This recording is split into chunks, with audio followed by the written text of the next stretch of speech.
আল্লাহ রাসূল বলেছেন না সম্ফি সালাসা, ধ্বংস তিনটে জিনিসে, এক স্ত্রীতে। আমি বলিনি এই কথা, এই কথা মুহাম্মদ সাল্লাল্লাহু আলাইহি ওয়াসাল্লাম বলেছেন, হাদিস বুখারী মুসলিম।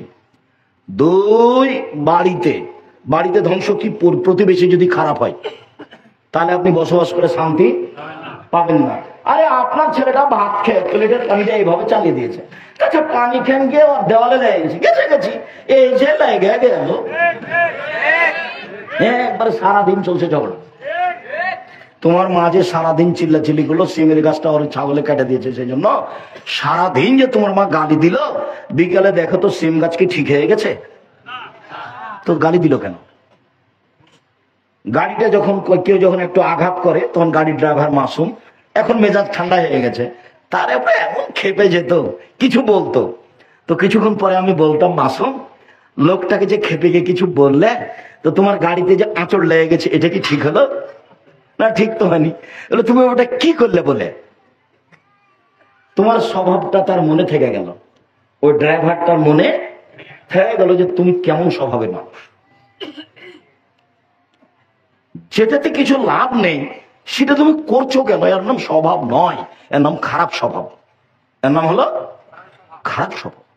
খারাপ স্বভাব মানুষের চোখে থেকে যায়, ভালোটা যেমন থেকে যায় খারাপটা থেকে যায়।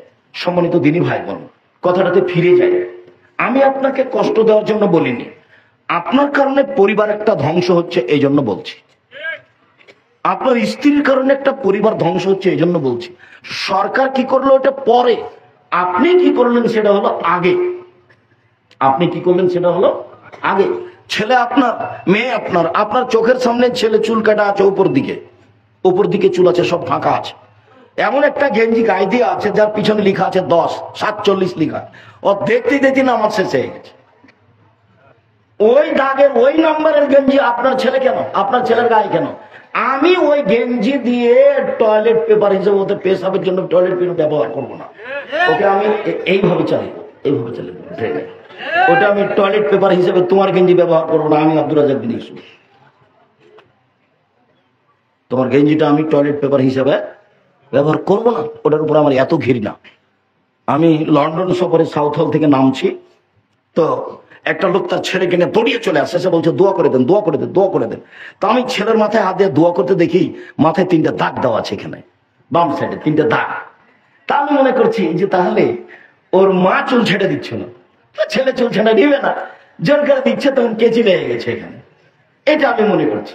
এবার নেমে ঘুরতে দেখছি যে ওই আছে চুল ছাড়া সাইনবোর্ড আছে না, মানে ওই ছিল না, তখন আমি দেখছি তো 3টে দাগ।